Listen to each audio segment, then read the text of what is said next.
Praise the Lord. கர்த்தரும் இரட்சகருமாகிய இயேசு கிறிஸ்துவின் இனிய நாமத்தினாலே உங்கள் அனைவருக்கும் என் அன்பின் வாழ்த்துக்கள். இந்த நல்ல நாளை காண செய்த தேவனுக்கு ஸ்தோத்திரம் உண்டாவதாக. கர்த்தருடைய கிருபை உங்கள் அனைவரையும் சூழ்ந்து கொள்வதாக. லூக்கா சுவிசேஷம் 1வது அதிகாரம் அதனுடைய 39, 40, 41 வசனங்கள். அந்நாட்களில் மரியாள் எழுந்து மலைநாட்டில் யூதாவில் உள்ள ஒரு பட்டணத்திற்கு தீவிரமாய் போய் சகரியாவின் வீட்டுக்குள் பிரவேசித்து எலிசபெத்தை வாழ்த்தினாள். எலிசபெத்து மரியாளுடைய வாழ்த்துதலை கேட்ட பொழுது அவளுடைய வயிற்றில் இருந்த பிள்ளை துள்ளிற்று. கர்த்தருடைய பரிசுத்த நாமத்திற்கு மகிமை உண்டாவதாக. யோவான் ஸ்நான் எலிசபெத் வயிற்றில் உருவாகி 6 மாதம் இருக்கும்போது மரியாள் வாழ்த்துகிறார்கள். மரியாள் வாழ்த்தினது எலிசபெத்தை. ஆனால் எலிசபெத் துள்ளினார்கள் என்று சொல்லவில்லை.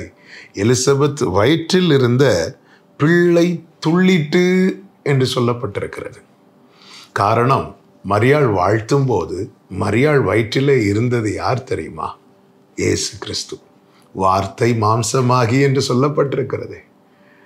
ஆண்டவராகிய இயேசு கிறிஸ்து. இந்த யோவான் உருவாக்கப்பட்டது யாருக்காக தெரியுமா? இயேசுவுக்காக. அப்படி என்றால் இந்த யோவானுக்கான வார்த்தை தான் இப்பொழுது யோவானை வாழ்த்துகிறது.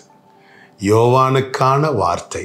யோவான் யாரை சந்திக்க, யாருக்காக உருவாக்கப்பட்டானோ அவர் இப்பொழுது வாழ்த்துகிற மரியாள் வயிற்றுக்குள் இருக்கிறார். அந்த வாழ்த்து செய்தி கேட்டதும் இந்த பிள்ளை துள்ளிட்டு என்று சொல்லப்பட்டிருக்கிறது. இந்த நாளிலே என்னை கேட்டுக்கொண்டிருக்கிற அன்பு சகோதரா சகோதரி, உங்களுக்கான வாழ்த்து என்ன தெரியுமா? உங்களுக்கான வாக்குத்தத்தம். ஆமென். பரலோகம் நம்மை வாழ்த்துவது நமக்கான வார்த்தையை, நமக்கான வாக்குத்தத்தத்தை சொல்லி. ஆமென். இது நான் சொல்லும் போதே உங்களுக்கு புரியும்.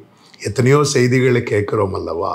நமக்கான வார்த்தை வரும்போது நம்முடைய ஆவியிலே ஒரு உற்சாகம் உண்டாகும், இருதயத்திலே ஒரு பிரகாசம் உண்டாகும், நம் கண்கள் தெளியும், நம்முடைய ஆவி உயிர்ப்பிக்கப்படும். செய்திகளை நார்மலாக கேட்டுட்டு தான் இருப்போம். ஆனால் நமக்கான ரேமா, நமக்கான வாழ்த்து, நமக்கான வார்த்தை வரும்போது அந்த இனம் புரியாத சந்தோஷம், ஒரு நம்பிக்கை, ஒரு பலன், ஆமென், அது கிடைக்கிறது அல்லவா? எஸ், பரலோகம் நம்மை நமக்கான வாக்குத்தத்தத்தை சொல்லி வாழ்த்துகிறது. மரியாளை தூதன் வாழ்த்துகிறார்.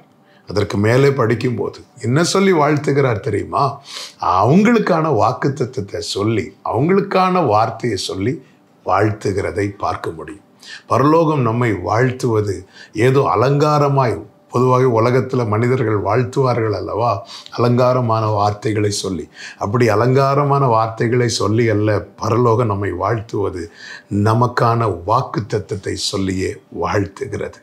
எனவே தான் புரிந்து கொள்ள வேண்டும், ஆண்டவர் நமக்கான வாக்குத்தத்தத்தை மறுபடியும் கேட்க பண்ணுகிறார் என்றால் அது நம்மை விசுவாசத்தில் தட்டி எழுப்புவதற்காக மட்டுமல்ல, அவர் நம்மை வாழ்த்துகிறார். ஹல்லேலூயா. எனவே வார்த்தையை பிடித்து கொள்ளுங்கள். வார்த்தையில் எப்படி அந்த வாழ்த்துதலை கேட்டதும் யோவான் ஸ்நானன் எலிசபெத் வயிற்றிலிருந்து அந்த பிள்ளை துள்ளிட்டோ அப்படி ஆவியிலே களி கூறுங்கள். காரணம், இந்த யோவான் கேட்கிறவனாய் மட்டுமல்ல, ஒரு நாளிலே அவரை காண்கிறவனாகவும் மாறினதை வேதம் நமக்கு காண்பிக்கிறது. அப்படியே வாழ்த்துதலை கேட்டு வாழ்ந்து கொண்டிருக்கிற அன்பு சகோதரா சகோதரி, உன் கண்கள் காணும்படி கர்த்தர் கிருபை செய்வார். எனவே சந்தோஷப்பட்டு களி கூறுங்கள். கர்த்தர் உங்களை ஆசீர்வதிப்பாராக.